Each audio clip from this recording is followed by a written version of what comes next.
delegatie met enige ministers, onder wie Haji Agus Salim en andere republikeinse autoriteiten, voor de ondertekening van de wapenstilstandsovereenkomst.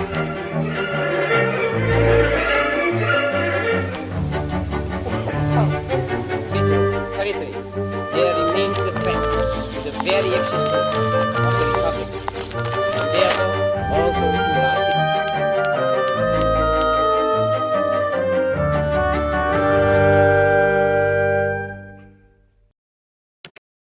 Vote to enable him to be invited. Then he repeated his request with Bapak Agus Salim merupakan seorang ulama, guru bangsa, seorang pengajar, seorang pembaharu, bahkan beliau seorang menteri, politisi, bahkan ketua partai. Menariknya teman-teman semuanya, Bapak Agus Salim juga seorang poligot, di mana beliau menguasai 9 bahasa dari negara lain. Itu belum bahasa Indonesia dan bahasa daerah, artinya totalnya belasan bahasa yang beliau kuasai. Ada cerita menarik ketika beliau mendatangi dan mewakili Presiden Soekarno di dalam peresmian atau pelantikan Ratu Elizabeth II. Beliau melihat Pangeran Philip masih canggung untuk beradaptasi dan bergaul dengan tokoh-tokoh dunia lainnya, sehingga Pangeran Philip pada saat itu hanya berkumpul dengan pimpinan-pimpinan dari kerajaan Inggris. Menariknya teman-teman semuanya, Haji Agus Salim melihat hal itu, sehingga melalui rokok kreteknya beliau mendatangi pangeran. Dan apa? Beliau mengatakan apa? Dan beliau mengatakan, "Hai Paduka, apakah Anda mengenali bau rokok ini?" Kata Pangeran Philip, "Tidak Tuan," dengan sopan. "Tidak Tuan, saya tidak mengenali bau rokok ini."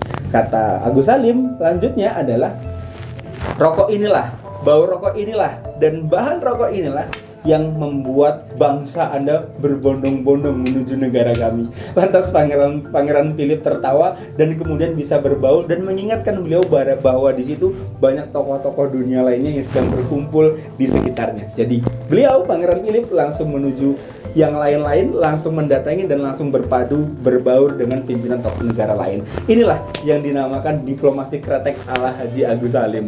Setelah itu teman-teman semuanya, selanjutnya sebelum pulang, Haji Agus Salim disapa kembali oleh Pangeran Philip sehingga diajak bertemu dan dikenalkan langsung oleh kepada Ratu Elizabeth. Nah, disinilah misi Haji Agus Salim memperkenalkan Indonesia pada tahun 1953, di mana usia bangsa Indonesia hanya dan masih 8 tahun, dan memperkenalkan kepada pimpinan terpucuk kerajaan Inggris. Ada peristiwa menarik juga teman-teman semuanya, bahwa seperti yang kita tahu, negara bisa terbit atau negara bisa diresmikan dan negara bisa berdaulat itu atas dasar punya penduduk, punya wilayah, punya pemerintah yang berdaulat, dan menariknya negara harus diakui oleh negara lain. Nah, disinilah peran Haji Agus Salim untuk melobi negosiasi dengan bangsa-bangsa Arab dan mendapatkan pengakuan bahwa Republik Indonesia pada kala itu harus diakui karena baru merdeka.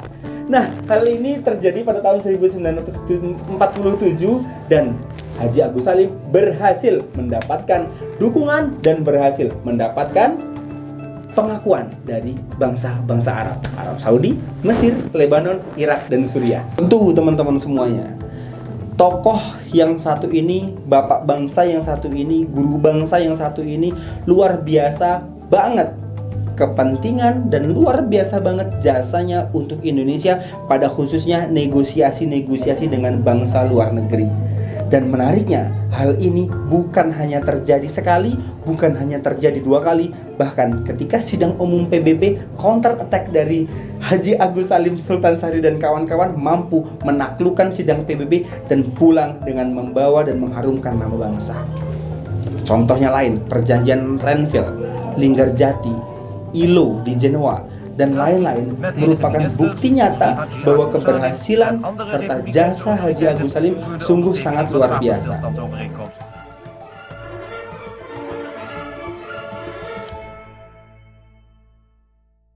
Oh ya, ada satu kata menarik teman-teman semuanya, bahwa ada seorang tokoh mengatakan Agus Salim, orang tua ini merupakan orang yang luar biasa, orang yang menguasai banyak bahasa. Dan beliau ini memiliki banyak kelebihan, tapi beliau memiliki hanya satu kekurangan. Apa itu? Hidup miskin. Leiden is legend. Pemimpin adalah yang berani menderita. Haji Agus Salim bukan orang yang memang hidup bergelimang harta. Padahal dengan jabatannya, dengan posisinya, beliau mampu bergelimangan harta. Tapi beliau lebih memilih untuk hidup di ganggang sempit dan berpindah-pindah kontrakan hanya demi menjaga keikhlasannya. Sosok yang luar biasa yang mungkin kita sangat sulit mencarinya di era sekarang. Teman-teman semuanya, bangsa kita begitu besar, bangsa kita begitu luar biasa karena dipimpin oleh orang-orang yang luar biasa. Buya Hamka pernah bilang, suatu anugerah terbesar kita, negara, bumi, dunia ini, Tuhan mengirimkan sosok yang seperti dia. Haji Agus Salim, bahkan Buya Hamka pernah bilang begini, Haji Agus Salim adalah sosok manusia yang setara dengan 1 juta umat manusia. Luar biasa banget. Artinya suatu anugerah terbesar kita memiliki tokoh kakek kita, guru bangsa yang bernama Agus Salim. Teman-teman semuanya, kita sebagai generasi muda, yuk kita teladani bahwa kita hidup setelah orang-orang hebat sebelumnya.